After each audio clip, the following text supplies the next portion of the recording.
Hello, welcome to Channel Sport this morning. Many thanks for joining us again. I am Taya Salam.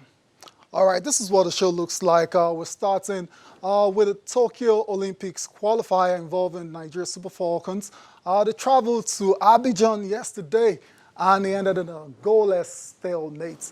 And the Super Falcons will be hoping to, get the job done in the second leg on Monday.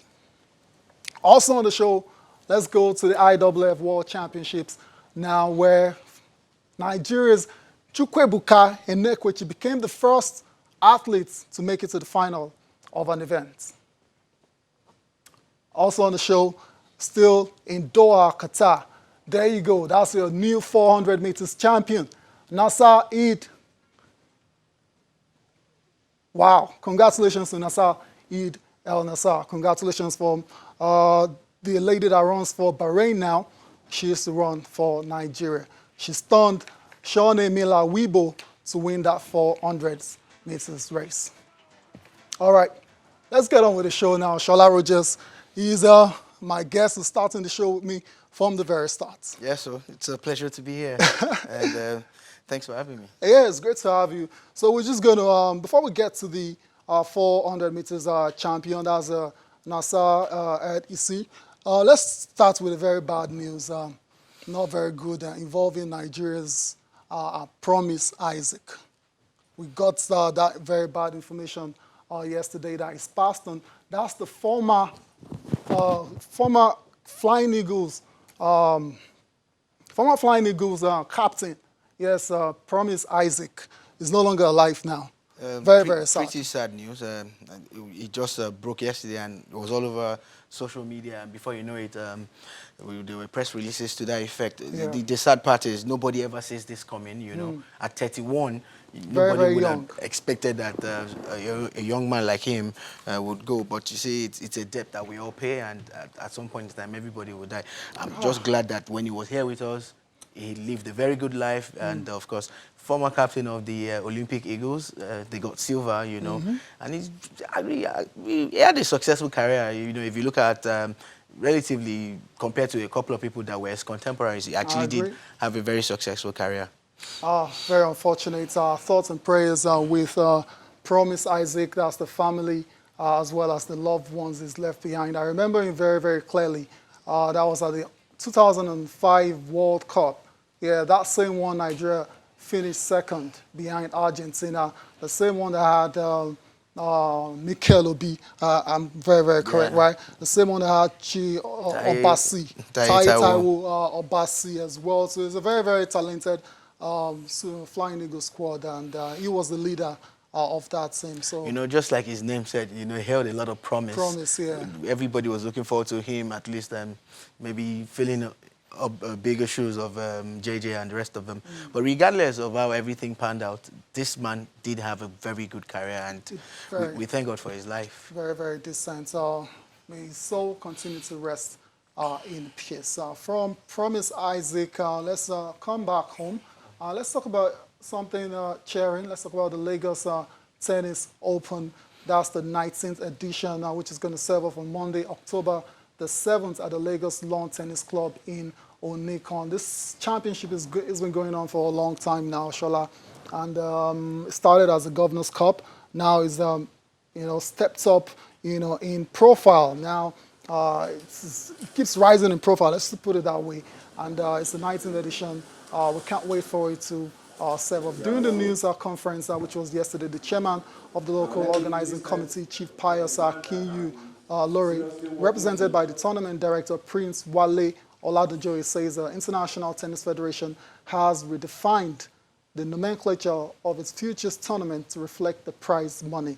240 players from 57 countries that will battle for the $100,000 prize money. That's a lot of money. Yeah, that's a lot of money, especially when you convert it to Naira. But regardless, $100,000 is big money in tennis, Right. At least at our level, we're able to draw a lot of promising talent to Nigeria. A couple of people who have played at this tournament have gone on to become big out there in the world and all of that. And this is why we must say kudos to the organizers. 19th edition. I remember the very first edition like yesterday, Right. and like you rightly pointed out earlier, started out as the Governor's Cup. And the reason why I'm happy with the longevity of this tournament is it lasted so long Yeah. is that governor after governor have kept it going. You get state government after state government, Yep. they kept it going, and that is what we want, And the reason why they're able to do this is because they put structures in place. True. There's an organization that actually takes charge of putting everything together. This is big. I pray that they even go bigger, and maybe we can even get another upgrade. Interesting. Now, you mentioned earlier a few players that have been to this particular event and have gone on to have fantastic careers on the ATP and WTA Tour. Yeah. Bernard Chorich really readily comes to mind. True. If you look at the WTA Tour, Elina Svitolina readily comes to mind. Svitolina, and of course, the British guy, was it Tom and all Yeah. those guys, they have actually been ranked very well now, and these are people who come to Nigeria 1 or 2 years back to back, win all the laurels, and all of that. Yeah, get all the points and all the money Yeah. and go back home. Yeah. It's another matter entirely, why Nigerian players still don't do well in this competition. We need to be honest with ourselves. Yeah. We're not doing what they're doing. Yes, it's good to organize elite tournaments, but you must now let it trickle down and let us have local tournaments like this. Let's have constant tennis being played, sports in general, and that's where we will now find the very best of the very best Nigerian talent that will now go compete with these guys. Are we going to ask them to come and tell them not to play? Everybody must play, So while we invest in elite sports, we need to make this clarion call to everybody in charge of sports to know that they must also invest in grassroots sports. Very, very important. Very, very fundamental. Let's take a listen now to the organizers of the Lagos Open, what they've had to say, talking a lot about what is new about this year's championships. I told you last year of our resolve to move up the ladder to the Association of Tennis Professionals as a Challenger Circuit, which is now at ATPCC. The application has been made through the Nigerian Tennis Federation, and it is receiving favorable consideration. Meanwhile, the International Tennis Federation has redefined the nomenclature of its features tournaments to reflect the prize money.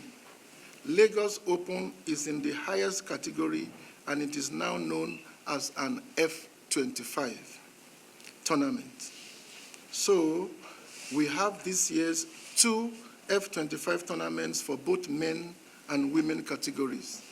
The first from the 7th to 13th October, and the second week will run from 14th to 28th October 2019, which will also serve as the grand finale.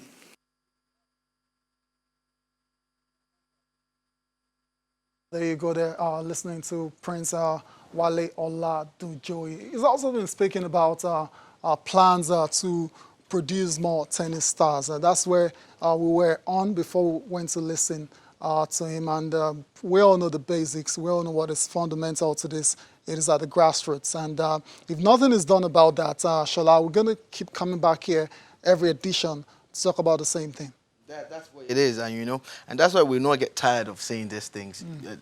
The truth is, as it is in tennis, like the marathon that Lagos also hosts, it's definitely going to be won by non-Nigerians, But that's not a problem because these guys are elite athletes. True. So what they are going to do is to make sure that school sports is getting a lot of attention and focus, Look, you go around schools these days, there's no space for the kids to run around. They don't have anywhere to play tennis or basketball or football. And these are the issues that we have. Facilities, we need to talk about facilities. We need to talk about competitions and all of that. So if they're going to invest, let them also invest in our kids, let's invest in grassroots sports. That way, they should have short and long-term goals. That in the next 4 years, we should have someone who will be seeded, in the top 10. That's a big deal for us. Big deal. Big deal. Because if you look at the ranking right now, our Nigerian players are so lowly placed. It's ridiculous. You start to wonder how many years it's going to take for Nigerians to have. And it wasn't this bad before. Yeah. It wasn't this bad. The days when we had the Ogbe at court, you know, with the dollar tournament and all of those things, Nigerian players were actually doing very well at the global stage. So we need to bring it back, you know. But I must commend the new tennis federation. They're doing okay, you know, Yeah. but they can do better. They can do a lot more. All right, then let's go back and listen to their plans. They've been speaking on their plans to produce more tennis stars for Nigeria. It's a thing of pride for us all to recall that since its inception 19 years ago, the Lagos Open, which used to be known as the Governor's Cup, has without doubt been a stepping stone for tennis players and a nurturing ground for aspiring superstars all over the world. Our fervent prayer is that this year will not be different. As an example of what I am talking about, one of our stars is currently ranked number 5 in the world, and she continues to make waves in international tennis. For those who do not know her, her name is Elina Vitolina, a Ukrainian born. Please permit me to say that she is one of those we fondly refer to as Lagos Open girl. Lagos Open has continued to make Nigeria a household name in the tennis world over the years.